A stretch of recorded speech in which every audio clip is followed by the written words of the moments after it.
Hello दोस्तों। आज हम लोग पढ़ने वाले हैं त्रिकोणमिति। तो त्रिकोणमिति शुरू से अंत तक एकदम डिटेल से समझेंगे और पेपर में 12 नंबर का आता है, इसलिए इसको पढ़ना बहुत ज़्यादा इंपॉर्टेंट है। एकदम बेसिक टू स्टैंडर्ड आज हम लोग त्रिकोणमिति के बारे में पढ़ने वाले हैं। तो देखते हैं, त्रिकोणमिति इंग्लिश में बोला जाता है ट्रिगोनोमेट्री,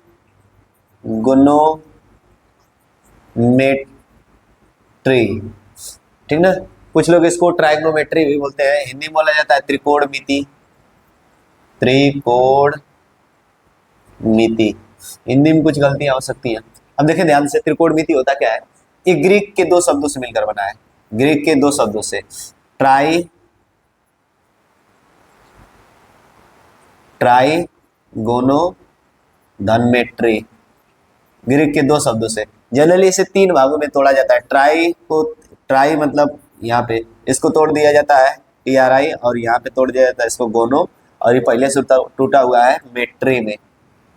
तो इन तीनों को मिलाने से ट्राई मतलब होता है तीन, अगोनो मतलब कोण, और मेट्री मतलब मापन। तो तीन कोणों के मापन को ही क्या बोला जाता है? त्रिकोणमिति। तीन कोणों के मापन को ही बोला जाता है त्रिकोणमिति। अब त्रिकोणमिति की खोज किसने की थी? आर्यभट्ट ने। किसने किया था? आर्यभट्ट ने। हाँ, वही आर्यभट्ट जो शून्य की खोज किए थे और दशमलव का महत्व बनाए थे। आर्यभट्ट कहाँ के थे? तो भारत के थे। कहाँ के? भारत के। तो एक महान एक गणितज्ञ आर्यभट्ट, वो कहाँ के थे? भारत के। लोग सोचते हैं कि भारत में कुछ हुआ ही नहीं। भारत में बहुत बड़े बड़े गणितज्ञ रह चुके हैं। रामानुजन के बारे में एकदम डिटेल से समझेंगे आगे। अब देखें ध्यान से, तो त्रिकोणमिति किसे कहते हैं? तीन कोणों के मापन को ही बोला जाता है त्रिकोणमिति। त्रिकोणमिति जैसे क्लास 10th में एकदम बेसिक है, तो इसलिए इसमें सिर्फ और सिर्फ किसमें अप्लाई किया जाता है? समकोण त्रिभुज पर। बहुत से भी त्रिभुजों पर अप्लाई किया जाता है, लेकिन क्लास 10th में एकदम बेसिक पढ़ना है, इसलिए किसमें अप्लाई किया जाता है? समकोण त्रिभुज पर। तो इसके संकल्पना करते हैं। सबसे पहले त्रिकोणमिति समझते हैं। त्रिकोणमिति अनुपात क्या होता है? त्रिकोणमिति अनुपात, त्रिकोणमिति अनुपात इंग्लिश बोला जाता है ट्राइगोनोमेट्रिक रेशियो। त्रिकोणमिति अनुपात क्या होता है? समकोण त्रिभुज की किन्हीं दो भुजाओं के अनुपात को बोला जाता है त्रिकोणमिति अनुपात। यहां से समकोण त्रिभुज के किन्हीं दो भुजाओं, किन्हीं दो भुजाओं के अनुपात को, किन्हीं दो भुजाओं के अनुपात को त्रिकोणमिति अनुपात कहा जाता है। त्रिकोणमिति अनुपात जैसे में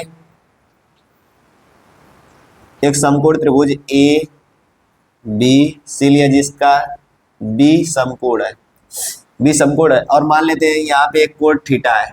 क्या है? कोण थीटा। तो थीटा के सामने वाला जो होता है उसको लंब बोला जाता है। थीटा के सामने वाला लंबी हो जाएगा लंब, और 90 डिग्री के सामने वाला होता है कर्ण। 90 डिग्री के सामने वाला क्या होता है? कर्ण। और जो थीटा से जो भुजा कोण बनाती है, जो भुजा कोण बनाती है, इसको क्या बोला जाता है? आधार। क्या बोला जाता है? आधार। जो भुजा यहाँ बच गई उसको बोला जाता है आधार। अब देखते हैं, त्रिकोणमिति जनरली 6 प्रकार के हर जगह बताया जाता है, लेकिन ये होते हैं 8 प्रकार के। पहला कौन सा होता है? Sine theta. साइन, और ये वाला कोण थीटा, ये हो गया साइन थीटा। साइन थीटा बराबर होता है इसका और इसका अनुपात, लंब बटे कर्ण। तो साइन थीटा बराबर क्या होता है?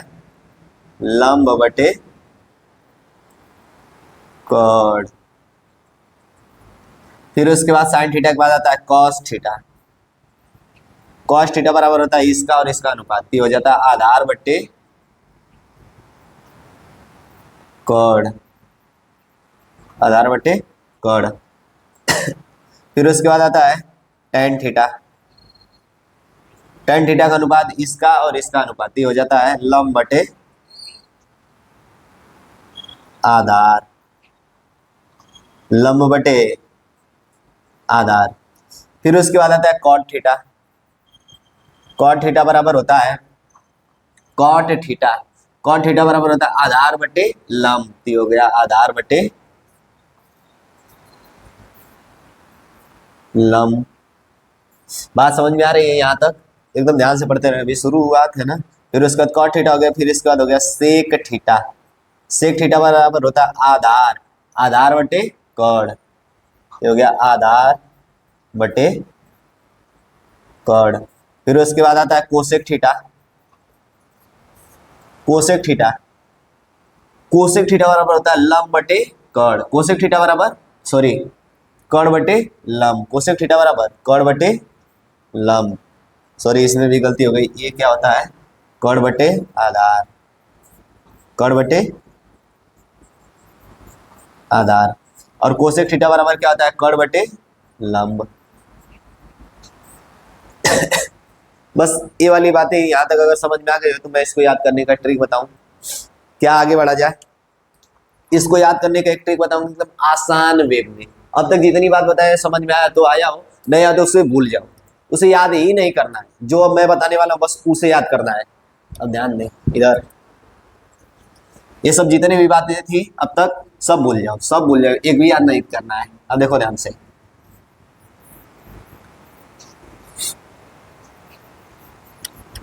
इसको याद ही नहीं करना था।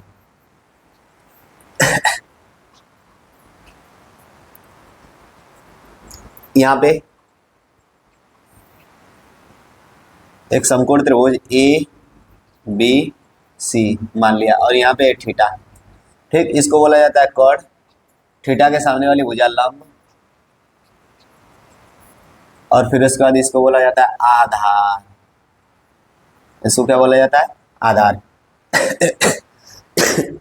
ट्रिक है, पंडित बद्री प्रसाद हर हर बोल सोना चांदी तोल। याद हो जाए तो याद हो जाए, नहीं तो लंब बटे लाल बटे कक्का है। एक ट्रिक है लाल बटे कक्का, लाल बटे कक्का, या इंग्लिश वाले जो सीबीएसई बोर्ड वाले होते हैं इसको याद करते हैं पंडित बद्री प्रसाद हर हर बोल सोना, सोना यानी यस, चांदी तौल। ठीक ना, लाल बटे कक्का या पंडित बद्री प्रसाद हर हर बोल सोना चांदी तौल। अब इसका ट्रिक क्या होता है, जैसे पहला साइन थीटा, पहला क्या होता है साइन थीटा, या तो आप लंब बटे कड़ याद कर ले, लंब बटे कड़, या इस ट्रिक से यस मतलब साइन, ये हो गया साइन, और पहला इसका ये कितना हो गया परपेंडिकुलर अपन हाइपोटेनियस। इंग्लिश में बोला जाता है कड़, ये जो लंब होता है इसको परपेंडिकुलर, और कड़ को बोला जाता है हाइपोटेनियस। तो परपेंडिकुलर अपन हाइपोटेनियस। नंबर 2 क्या था कॉस थीटा, और फिर उसके बाद कॉस थीटा बराबर यहाँ पे इसको याद करना था इसको।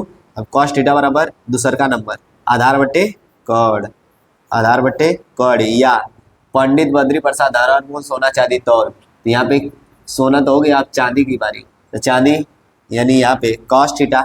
अब कॉस थीटा से यहाँ से हो जाएगा बी अपान एच, यानी बेस अपान हाइपोटेन्यूस, मतलब हाइपोटेनियस। नंबर 3 फिर उसके बाद सोना चांदी तौल, सोना चांदी तौल।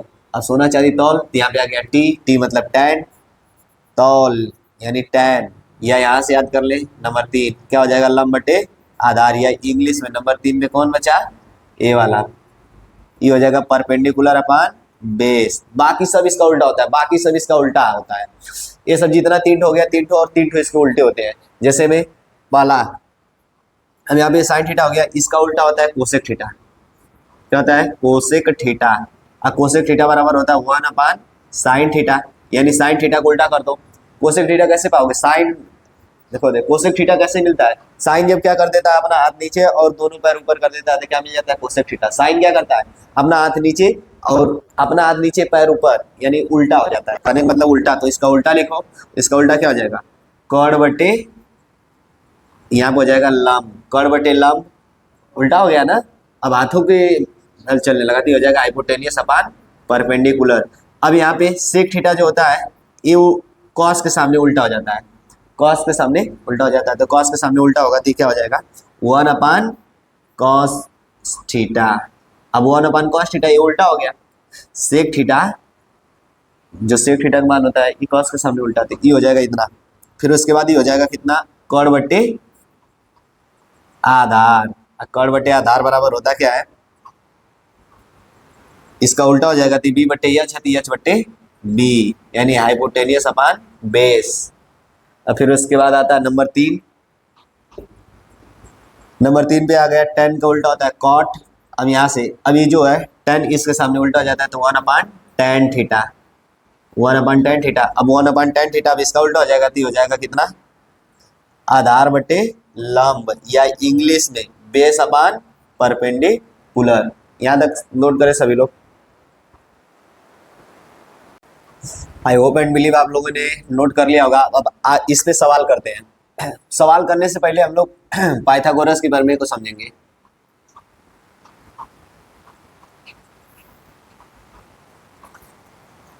पाइथागोरस की प्रमेय समकोण त्रिभुज के लिए लागू होती है। इसका भी जो है एक समकोण है और मान लेते हैं ये वाला कोण थीटा है।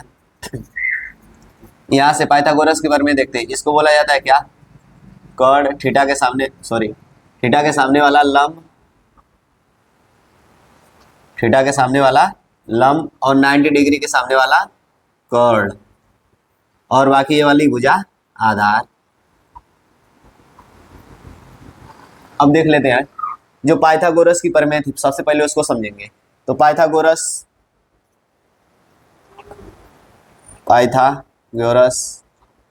प्रमेय,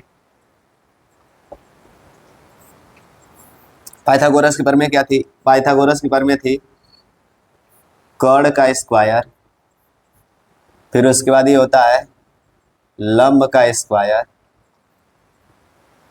प्लस आधार का स्क्वायर।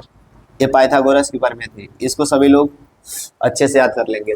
अब यहाँ पे है क्या, ये जो प्रमेय पाइथागोरस की प्रमेय नहीं थी, ये भारत के एक बौधायन ऋषि थे, ये उनकी प्रमेय थी। इसके बारे में अगर समझेंगे कि ये प्रमेय पाइथागोरस की कैसे हो गई तो एक इसका अलग वीडियो बन जाएगा, इसको नहीं समझेंगे, अभी पाइथागोरस की प्रमेय मान के चलेंगे। तो पाइथागोरस के प्रमेय के अनुसार क्या होता है कर्ण का स्क्वायर बराबर लंब का स्क्वायर प्लस आधार का स्क्वायर। अब यहाँ से आगे इस पे एक क्वेश्चन करते हैं। मान लेते हैं इसका जो कर्ण है ये दिया है 5 और इसका जो आधार है ये दिया है 3। तो ज्ञात करना है छह त्रिकोणमिति अनुपात, त्रिकोणमिति अनुपात ज्ञात कीजिए। यहाँ से त्रिकोणमिति अनुपात ज्ञात कीजिए। तो त्रिकोणमिति अनुपात ज्ञात कर लेते हैं। इसका आधार कितना दिया है, वाला आधार 3, आधार कितना दिया है 3 और इसका कर्ण कितना दिया है 5। इसको यहाँ पे लगा लेते हैं। तो पाइथागोरस की प्रमेय में रखते हैं। तो यहाँ पे पाइथागोरस की प्रमेय क्या थी, कर्ण का स्क्वायर बराबर लंब का स्क्वायर प्लस आधार का स्क्वायर, और कर्ण कितना दे रखा है इसका, इसका कर्ण दिया है 5 और फिर उसके बाद इसका आधार, आधार कितना दिया है आधार 3। तो यहाँ से रखते हैं तो कर्ण यहाँ पे 5 हो जाएगा 5 का स्क्वायर, लंब, लंब कितना दिया है इसका नहीं दिया है, हो जाएगा लंब का स्क्वायर प्लस आधार, आधार कितना है आधार 3 है, हो जाएगा 3 का स्क्वायर। 5 का स्क्वायर कितना हो गया 25, ये हो गया लंब का स्क्वायर प्लस 3 का स्क्वायर कितना होता है तो 9, प्लस बॉर्डर की इधर जाएगा तो माइनस, इधर प्लस है, जैसे बॉर्डर पर ये प्लस जैसे बॉर्डर पार करेगा ये क्या हो जाएगा माइनस, यहाँ से हो जाएगा एल स्क्वायर। 25 में से अगर 9 घटाएंगे तो कितना बचेगा 16, ये हो गया लंब का स्क्वायर। अब यहाँ से ए लंब का स्क्वायर है, जब इसको भेजेंगे तो अंडर रूट में ये कितना हो जाएगा ये हो गया लंब का स्क्वायर, ये प्लस माइनस होता है जनरली, फिर उसका दिया जाएगा प्लस माइनस 4, ये हो गया लंब। अब हम लोग जानते हैं, सॉरी यहाँ से स्क्वायर हट जाएगा, जैसे स्क्वायर हटाएंगे अंडर रूट में आ जाएगा। अब प्लस माइनस, लंब को क्यों प्लस लिया जाता है सिर्फ और सिर्फ क्योंकि लंब कभी भी नेगेटिव नहीं हो सकता है, इसलिए प्लस का 4 लेते हैं। तो यहाँ पे लंब निकल आया, लंब कितना निकल आया इसका 4। अब यहाँ से पहला निकालते हैं त्रिकोणमितीय अनुपात साइन थीटा। साइन थीटा बराबर क्या होता है, लंब बटे कर्ण। लंब इसका कितना है, लंब इसका निकल के आया 4, ये हो जाएगा 4 बटे कर्ण। कर्ण पहले से दे रखा था 5, ये हो गया 4 बटे 5। दूसर का साइन थीटा के बाद आता है कॉस थीटा। कॉस थीटा बराबर होता है आधार बटे कर्ण। तो आधार इसका कितना दिया है 3 और बटे कर्ण, कर्ण कितना दिया है 5, तो हो जाएगा 5। फिर उसके बाद नंबर 3 आता है टेन थीटा। टेन थीटा बराबर होता है आधार बटे लंब बटे आधार, लंब बटे आधार। तो इसका लंब कितना है, इसका लंब निकल के आया 4 और आधार कितना निकल के आया है 3। आधार कितना था 3। और बाकी सब मैं बताया था। साइन उल्टा क्या होता है कोसेक, तो कोसेक थीटा बराबर 1/साइन थीटा। साइन थीटा का जो मान आया उल्टा करके रख दो। साइन थीटा का मान कितना आया है 4 बटे 5, तो उल्टा करके रखेंगे तो कितना आ जाएगा 5 बटे 4। फिर उसके बाद आता है सेक थीटा। सेक थीटा बराबर कितना हो जाएगा 1/कॉस थीटा। और कॉस थीटा क्या होता है, इस सेक थीटा को उल्टा होता है, तो जो कॉस थीटा का मान है उल्टा करके रख देती हो जाएगा 5 बटे 3। फिर उसके बाद आया कॉट थीटा। कॉट थीटा बराबर हो जाएगा 1/tan थीटा। अब tan थीटा क्या होता है, कॉट थीटा को उल्टा होता है, तो इसको उल्टा करके रख दो, tan थीटा की जो वैल्यू आई थी हो जाएगा 3 बटे 4। ये हो गया एक क्वेश्चन। बाकी क्वेश्चन हम लोग अगले वीडियो में करेंगे। तब तक के लिए आप इतना रिवीजन करते रहिए, अगला वीडियो जल्दी आएगा।